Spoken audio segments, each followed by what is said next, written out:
Olá. O José Mota é o repórter de política de Money Report e ele foi para o Sindicato dos Metalúrgicos do ABC em São Bernardo do Campo para acompanhar a prisão do ex-presidente Lula. Tudo bem, José? Boa tarde, tudo bem, Roberto? Como é que foram esses últimos dias que você acompanhou lá no sindicato? Você pode contar para a gente como é que foi o clima lá? Sim, na sexta-feira eu cheguei lá por volta do meio-dia, 11h30 por aí, já estava muito lotado, tinham muitos manifestantes em apoio ao Lula, contra a prisão dele e tudo. E estava um clima bem tenso, bem pesado, sobretudo porque eram muitas pessoas num local muito pequeno, porque ao redor do Sindicato dos Metalúrgicos são ruas pequenas, não é, por exemplo, igual a Avenida Paulista, que dá para dispersar o público. Então, de uma certa forma, aquilo estava sem controle, né? Muito lotado, muitas pessoas apoiando, falando gritos de guerra e tudo. E assim, tinha também pessoas dispersas num canto lá distante, porque não conseguiam chegar perto do carro de som. Algumas parece que não foram de fato para apoiar, mas foram só para ver o acontecimento, estava brincando, comprando bebida lá no canto, tomando água. Mas o clima em si mesmo estava bem tenso, sobretudo porque as pessoas estavam muito ansiosas para ver o Lula. E quem eram os manifestantes? Era gente de sindicato? Tinham populares, pessoas comuns, gente do PT, do MSTU? Quem eram as pessoas? Tinha de tudo um pouco. Tinha a galera do PSOL, manifestantes, simpatizantes do PSOL, do PT, do Partido Comunista, do PSTU. Tinha a galera do Sindicato dos Metalúrgicos, porque lá é o prédio do sindicato, é a sede. Tinha sindicato dos professores do estado de São Paulo, sindicato de jornalistas. Tinha muita gente, era um público muito diversificado. Mas todos praticamente falavam a mesma coisa, estavam contra a prisão do ex-presidente Lula. E houve alguma hostilidade, violência contra jornalistas que você notou? Sim, eu percebi. Comigo mesmo aconteceu diversas vezes. O que aconteceu? Fui tentar entrevistar uma moça, uma delas logo cedo, porque teve uma hora que a Maria do Rosário, ela apareceu numa janela lá do prédio do sindicato, ela estava acompanhada com outro rapaz que eu não sabia quem era, não me lembrava, nem tinha visto na TV, nem nada. E eu cheguei no ouvido dela porque estava um barulho ensurdecedor por causa do carro de som e gritos e tudo, e cheguei no ouvido dela e perguntei, me apresentei, falei meu nome, e perguntei qual era o nome daquele rapaz que estava ao lado da Maria do Rosário. E aí ela olhou para mim assim, ela falou: "Mas vem cá, quem é você?" Aí me apresentei, falei, sou José e tal. Ela falou assim: "Você é jornalista, né, garoto? Sai fora, jornalista não, jornalista não."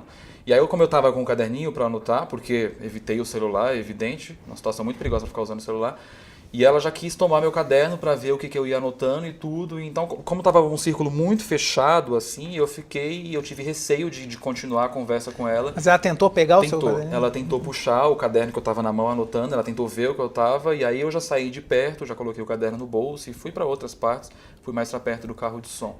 E depois foi mais tranquilo ou teve algum outro incidente? Teve comigo de novo, isso já era de tarde já, eu fui tentar entrevistar outra moça também, uma que estava de roupa vermelha, eu acho que estava escrito Partido Comunista, PCdoB na camiseta dela. E também fui tentar entrevistá-la e não consegui de maneira alguma, porque lá a imprensa não é bem-vinda, desde eles já gritam no carro de som, né? Já gritam palavras de ordem. Quais eram as palavras de ordem, você lembra? Fora a Rede Globo, falavam do jornal Globo, Estado, Folha, eles falavam que a Globo apoiou a ditadura, tal, esses papos da esquerda mesmo, que eles costumam gritar sempre que tem nos protestos. Contra a Veja, contra a revista Época, as rádios, tal. E a última vez que aconteceu comigo, já era à noite, o protesto estava quase acabando já, isso era por volta de umas 7h30, 8 horas. Eu estava conversando com a menina, militante do PSOL, e aí chegou uma amiga dela e falou: "Como assim você está concedendo entrevista para jornalista? Não pode, jornalista aqui não é bem-vindo, você sabe, fulano", e falou o nome dela. Aí ela ainda tentou assim, aí ela falou assim: "Não, mas não dá, não pode. Aí a amiga dela veio tentar puxar meu caderno de novo, o meu bloquinho de anotações, para ver o que eu estava falando, o que eu estava anotando e tudo. Então, assim, é um ambiente muito pesado, que a imprensa não é bem-vinda, a gente sabe. Teve um momento que, acho que, se eu não me engano, foi o presidente do sindicato dos jornalistas, ele falou lá do carro de som para não hostilizarem os jornalistas que eles estavam a trabalho e tal. Mas não adianta o presidente do sindicato dos jornalistas falar uma coisa e a Gleisi Hoffmann gritar coisas contra a imprensa, ou Lindbergh Farias, ou qualquer um outro. O que eles falaram? Eles falaram muito mal da Globo em si, né? Porque a Globo, pelo menos lá no protesto, ali ao redor da manifestação, não tinha repórteres da Globo. Mas o helicóptero da Globo News ficou voando o tempo inteiro, como a gente deu pra ver nas imagens. E eles ficaram tirando onda, fora a Rede Globo. A Rede Globo não tem coragem de descer aqui, falando palavras de baixo calão e tudo. Então, assim, no geral, por mais que eles incentivem os manifestantes a não serem contra a imprensa, por uma parte da bancada do PT ou do PSOL ou os outros manifestantes, eles incitam a violência contra jornalistas. Isso é evidente, que a gente viu que teve jornalista que apanhou e tudo. E você acha que pelo clima que estava lá, se a Polícia Federal tivesse ido prender o ex-presidente Lula, teria havido um problema? Ah, com certeza, sem dúvida. Eu fiquei muito próximo à porta que o Lula iria sair, porque ele demorou muito tempo até decidir que não iria sair. Então, assim, passou por mim vários deputados, a galera do PSOL, o Guilherme Boulos, Manuela Dávila, tal, Maria do Rosário, e era por ali que o Lula iria sair. Ele não conseguiu sair, ele chegou à conclusão de que ele não iria descer porque não tinha como ele sair dali. Então, assim, por si só, isso já evidencia como estava obstruído o local. Se a Polícia Federal viesse buscar o Lula para tentar invadir o prédio do sindicato, era impossível, não conseguiria de maneira alguma. Ia ter que, como muitos me falaram, eles iam ter que passar por cima de muita gente, porque o sindicato estava literalmente cercado de manifestantes. E dos políticos que estavam lá no carro de som, o que chamou a sua atenção? Me chamou a atenção a falta do Haddad. Assim, é algo que me chamou bastante atenção, porque assim, o Guilherme Boulos não é do PT, né? A Manuela Dávila não é do PT, o Lindbergh Faria sim, mas o Ivan Valente não é do PT, a Luísa Erundina não é do PT.